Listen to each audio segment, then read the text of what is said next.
Chapter 1. It was the spring of 1940. Tommy Beresford made sure he was smiling as he walked into the sitting room where his wife sat knitting. Mrs. Beresford looked up at him. "Anything interesting in the evening newspaper?" "Things look bad in France," Tommy said. "Well, why don't you ask me how it went?" "Darling, I don't need to ask," said Tuppence. "You are smiling the unhappiest smile I have ever seen." "As bad as that?" "Much worse." "I tell you, Tuppence, it's terrible when a man of 46 is made to feel like a grandfather. Army, Navy, Air Force, Foreign Office, they all say the same. I'm too old. They don't want me in any job." "It's the same for me," complained Tuppence. "They don't want people of my age for nursing. They'd rather have a schoolgirl who's never seen a wound than a woman who worked in the Great War." "Well, it is comforting that Deborah has a job," Tommy said. "I could do as much as our daughter," remarked Tuppence. Tommy grinned. "She wouldn't think so." Tuppence gave a cry of anger. "Are we too old to do things? Isn't it true that we once caught a dangerous criminal? Isn't it true that we rescued a girl and important secret documents, and were thanked by a grateful country? Us! That was us! I'm so disappointed in Mr. Carter." "But he no longer works in intelligence. He's old. He lives in Scotland and fishes." Tuppence sighed sadly. "I wish we could find a job.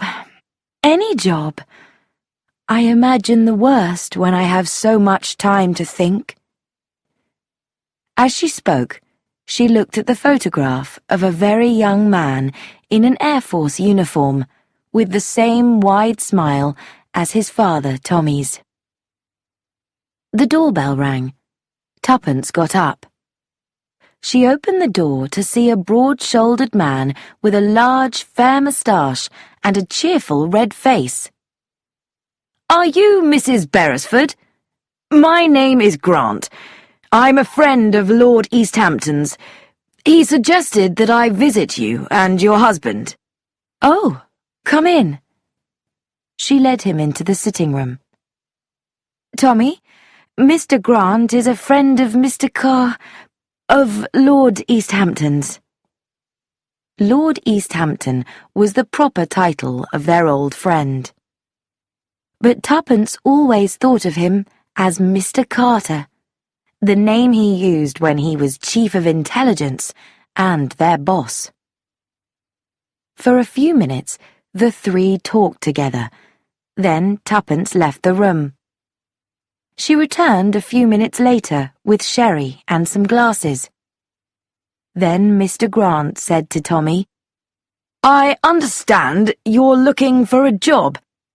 Well, active service is only for the young men, but I can offer you some office work, which is better than nothing.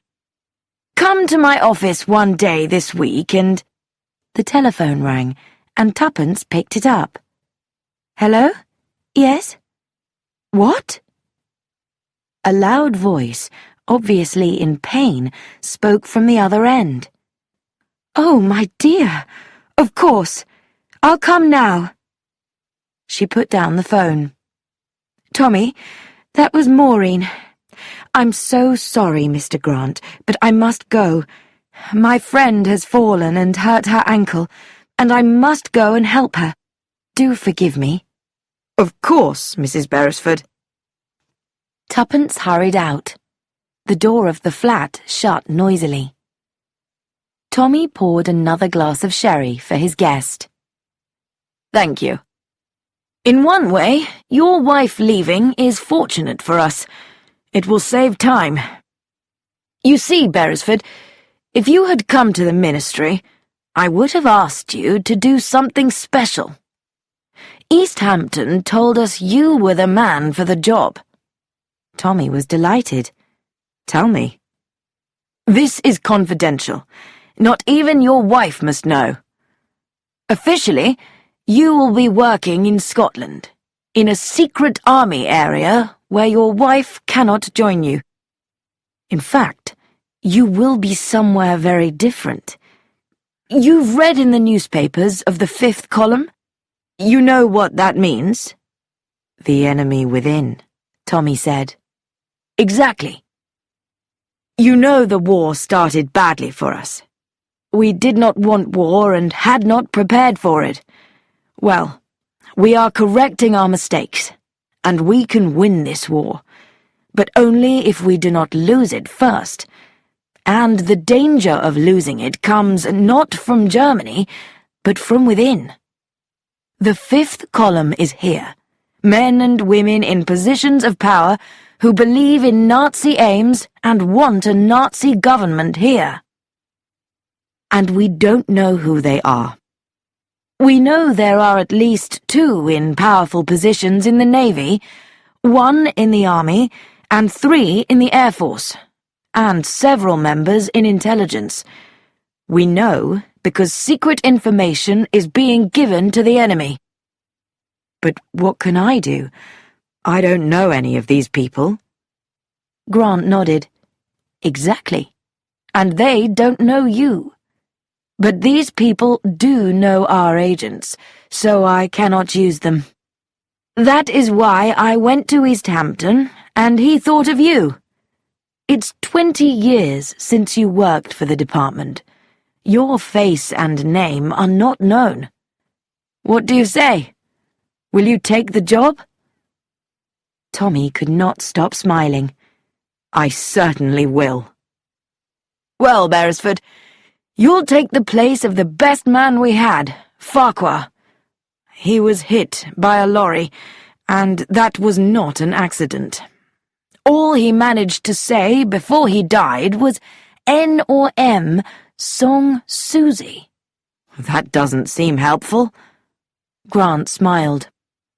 "N and M are 2 of the most important German agents. N, we know, is a man. M is a woman, and they are in England." "I see. And Farquhar?" "Farquhar must have been on their trail. Song Susie sounds very strange, but Farquhar spoke French badly. There was a train ticket in his pocket to Leehampton, a town on the south coast. Lots of hotels and guest houses. There is one called Sans Souci, which means, of course, without worries in French. A good name for a guest house." Tommy said, "Sans Susie. Sans Souci. I see. And your idea is that I go there and see what I can find." "Exactly." Tommy smiled again. Tommy went to Scotland 3 days later. Tuppence said goodbye at the station, her eyes bright with tears. Once there, he took a train back to England again the next day. On the 3rd day, he arrived at Leehampton. Sans Souci was built on the side of a hill and had a good view of the sea from its upper windows. The owner, Mrs. Perenna, was a middle-aged woman with a lot of black hair and a smile that showed a lot of very white teeth. Tommy mentioned that his cousin, Miss Meadows, had stayed at Sans Souci 2 years ago. Mrs. Perenna remembered Miss Meadows. "Such a dear old lady." Tommy agreed. There was, he knew, a real Miss Meadows. The department was careful about these details. "And how is dear Miss Meadows?"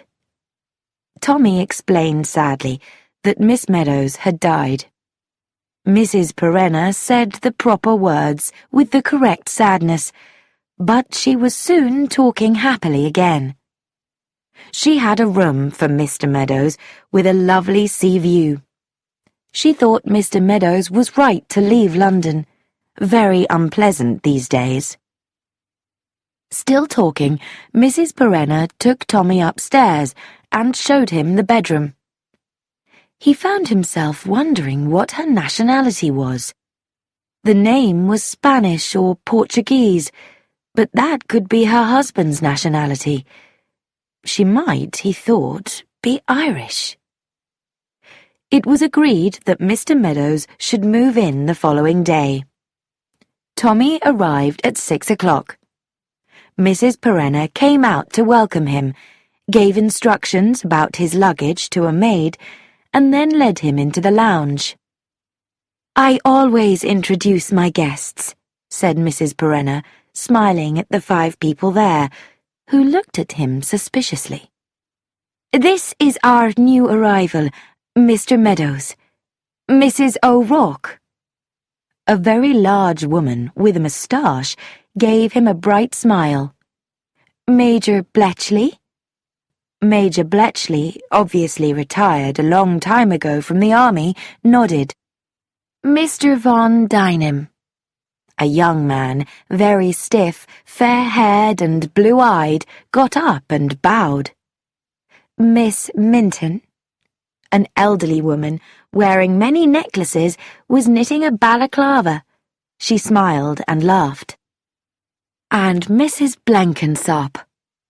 More knitting. A dark-haired woman lifted her eyes from another balaclava. Her eyes met his. Polite, uninterested, stranger's eyes. The room seemed to spin round him. Tuppence! Mrs. Blenkinsop was tuppence.